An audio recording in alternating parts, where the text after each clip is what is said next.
Today, we're pushing past the usual stories and getting into some seriously classified territory. We're looking at something called E.D.E.E.N events. That stands for Extraterrestrial Degradation Event Nexus. Right. And that's a mouthful, but basically it describes these zones, these moments where, well, reality itself starts to fray. Usually because something extraterrestrial, an organism, or maybe an object, is destabilizing things. Exactly.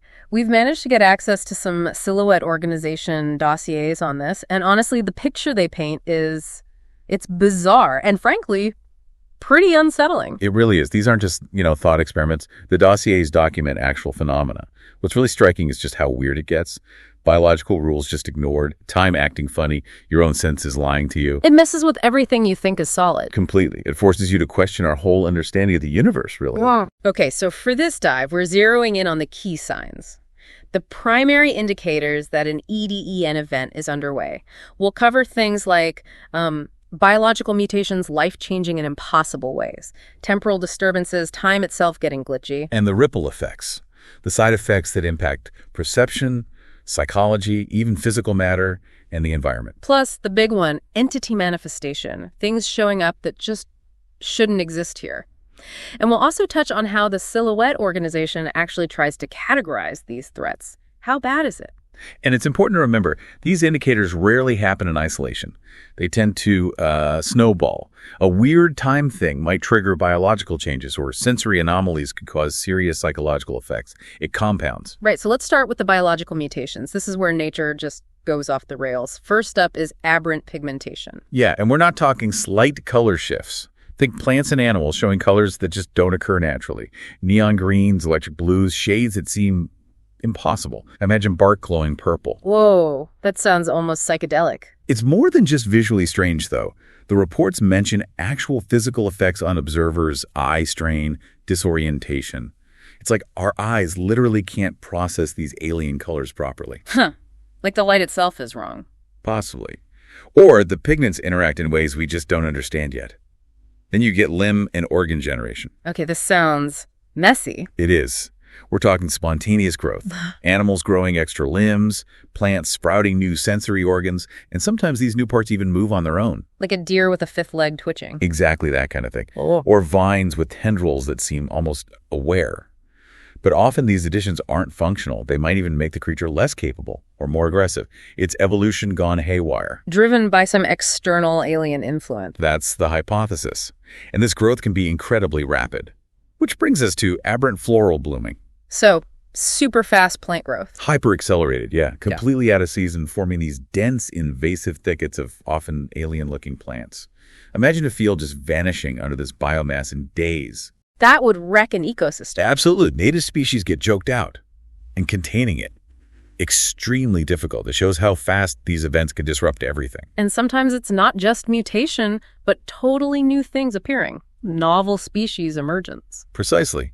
Entirely new plants. Fungi, microbes showing up, things with structures and functions we've never seen before, fungi that glow, plants with metallic leaves. Wow, where do they even come from? That's the million-dollar question. Their behavior is unpredictable, their ecological role unknown. It really throws a wrench into things. Maybe life elsewhere follows very different rules. And then plants get aggressive, right. Predatory flora. Yeah, carnivorous plants that actively hunt. Vines that react to heat signatures, roots that physically move to trap things. It's like something out of a horror movie, but it's documented. Okay, that's definitely unsettling. Shifting gears a bit, temporal disturbances. Time itself breaking down, what does that look like? Well, one effect is localized time dilation. Individuals feel like time is slowing down just for them while the outside world moves normally. Trying to react or make decisions must be incredibly hard, like moving through treacle. Exactly. Reports mention severe anxiety, impaired decision-making. Feeling out of sync like that would be profoundly disturbing. Then there's chronoskipping, just gaps in time. Sudden missing periods. You might blink and hours have passed with no memory of what happened in between. It's incredibly disorienting. Could lead to dangerous situations if you skip into trouble. For sure. And it makes witness accounts unreliable.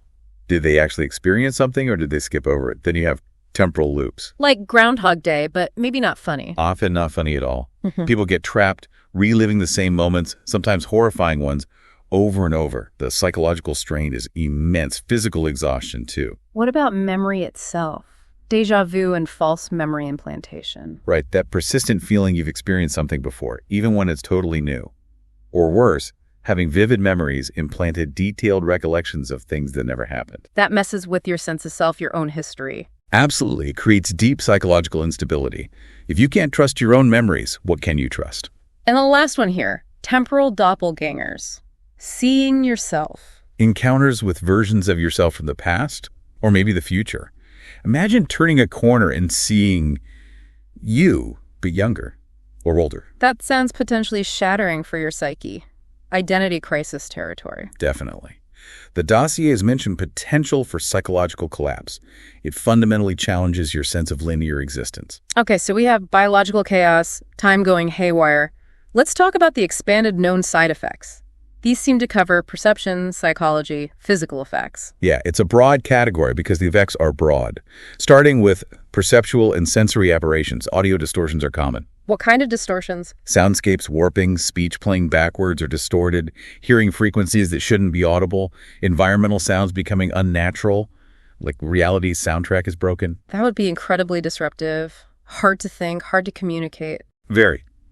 It causes cognitive disruption, disorientation.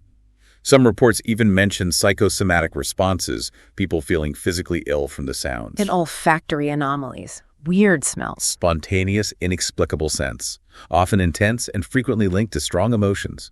The smell of burning, decay, or sometimes strange, overpowering floral scents that don't match the environment. Smell is so tied to emotion and memory, that can be really jarring. It is. It adds to the stress and disorientation. Yeah. Then you have spatial distortions. Space itself getting weird, like non-Euclidean geometry stuff. Exactly. Rooms changing shape when you're not looking.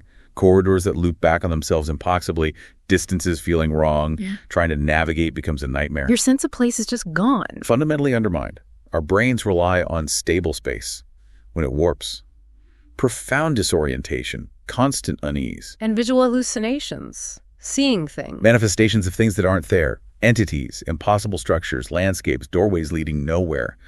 The dossiers link this to something called veil tearing. Veil tearing, like the barrier between realities is breaking down. That's the implication. Right. It suggests a fundamental instability. And these hallucinations can seem utterly real, leading people to react to non-existent threats, potentially injuring themselves or others. Okay, that leads directly into psychological degradation, the direct mental impact. Yes. And it can be severe and rapid. Acute paranoia and psychosis, for instance. Just sudden onset. Very sudden, sometimes. Intense distrust of everyone, powerful hallucinations, irrational fears, delusions. People can completely lose their grip on reality very quickly. Leading to isolation, breakdown of any group cohesion. Definitely. Then there's induced violence. People becoming violent without reason. An inexplicable compulsion to harm themselves or others. Someone with no history of aggression might suddenly lash out. It's like impulse control just vanishes. Terrifying. What about shared hallucinations? This is when groups of people experience the same hallucination consistently, seeing the same entity, the same impossible event. That must cause mass panic if everyone sees the same monster. Exactly. It can lead to mass hysteria, a total breakdown of order. It corrodes that shared sense of reality. And dream intrusion. Nightmares bleeding into reality. Vivid, recurring nightmares, often shared among people in an affected area, usually featuring alien landscapes, predatory things, and sometimes it leads to involuntary sleepwalking, acting out parts of the dream. The lack of restful sleep, the constant terror. Causes chronic sleep deprivation, post-dream trauma. Blurs the line between waking and sleeping. It's deeply damaging. You mentioned sensory issues earlier. The dossiers talk about E.S.O.S, E.D.E.N sensory overload syndrome. Yes, E.S.O.S. That's basically what happens when the brain is exposed to all these perceptual anomalies for too long. The constant barrage of impossible sights, sounds, spatial weirdness. It just overwhelms the brain's processing ability. So it's like the brain circuits get fried trying to make sense of nonsense. In a manner of speaking, yes. It struggles to reconcile contradictory sensory input. People might develop synesthesia, hearing colors, tasting shapes, or experience much more severe sensory scrambling. That sounds incredibly disorienting, possibly leading to a total break from reality. It can. As E.S progresses, you see cognitive impairment, communication breaks down. Eventually, it can lead to what the dossiers call perceptual collapse. It's why in extreme red level situations, they have grim contingencies, like the ocular severance directive. To prevent irreversible brain damage from sensory input, that's drastic. Yeah. Let's shift to the physical manifestations. How does this stuff affect bodies in the physical world? Well, you get things like static storms, sudden surges of EM activity. Fries electronics, I assume. Definitely.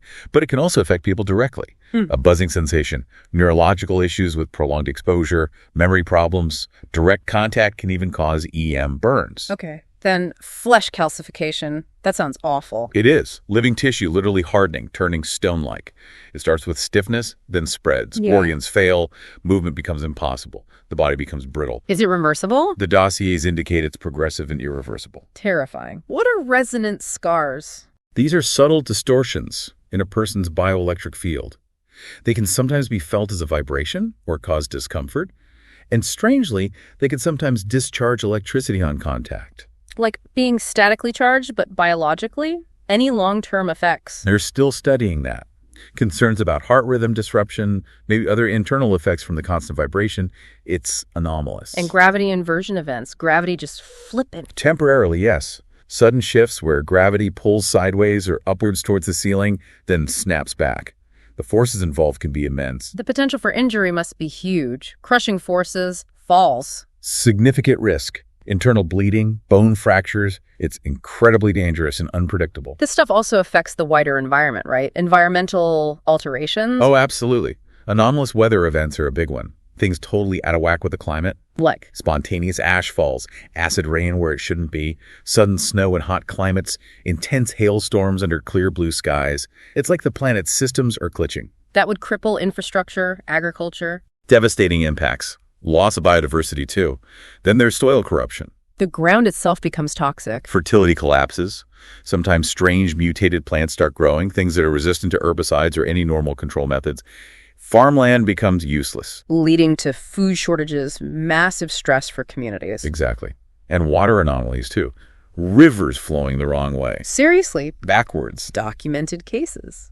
Also, strange substances appearing in water luminous materials, dark oily patches, mass die-offs of fish and other aquatic life.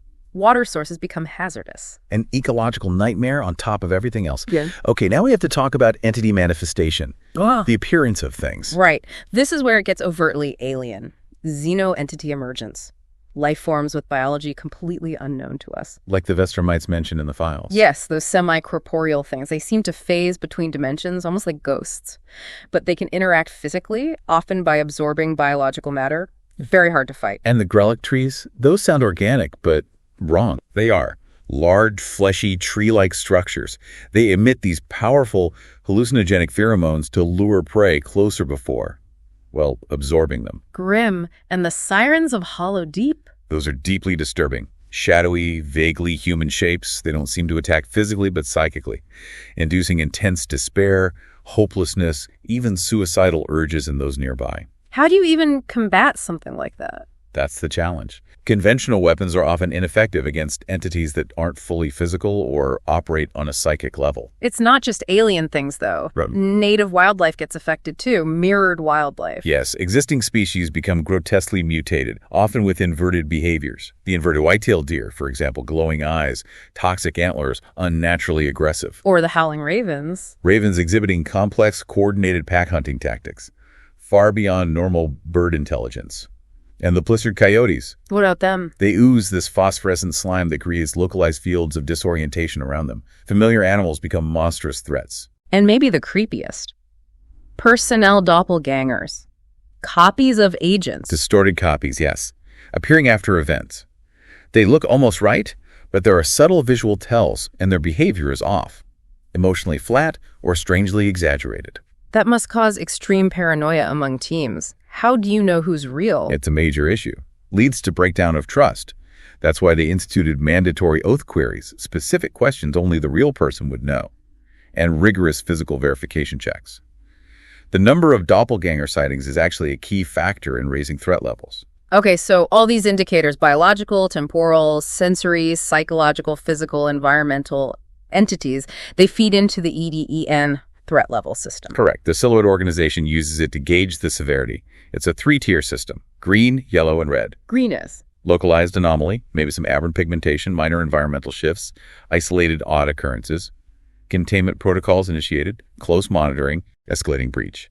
More indicators appearing, maybe temporal distortions becoming more frequent, some minor entity sightings, perhaps limited psychological effects in the populace. Quarantine zones might expand, more specialized teams deploy. and RE. Active reality collapse. Widespread severe manifestations across multiple categories.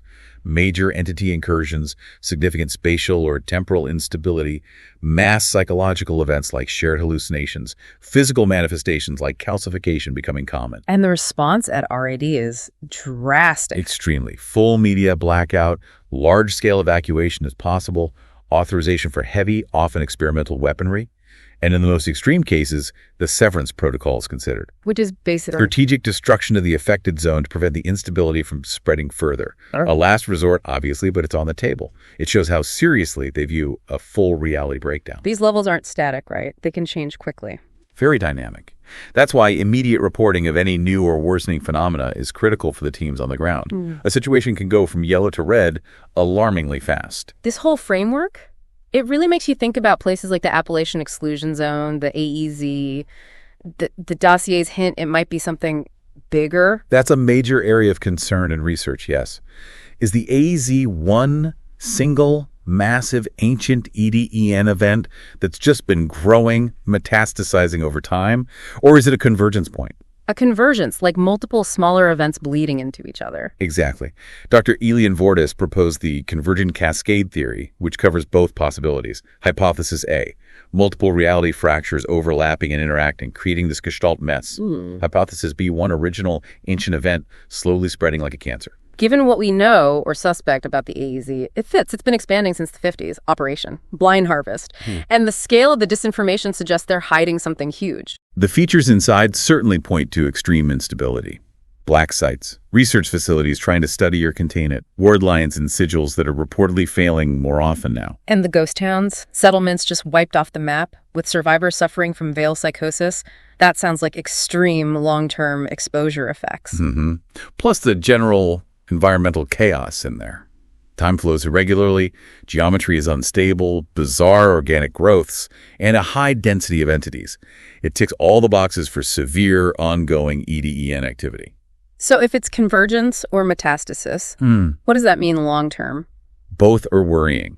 Vortis's theory suggests the A.E.Z. might be approaching a veil shift threshold, a point where the reality breakdown becomes so severe it could cause a localized dimensional collapse. Collapse, like the area just ceases to exist in our dimension. Or become something else entirely. There's even speculation it could seed instability into adjacent realities, though that's highly theoretical. And we still don't know what started it, or where it's ultimately going. Major unknowns: the source, the end state, and then there's the really fringe, controversial hypothesis that the A.E.Z. itself might be developing some form of rudimentary consciousness or sentience. The zone itself being alive, that's deeply disturbing. It is. And the protocols for just entering the A.E.Z. tell you how bad it is.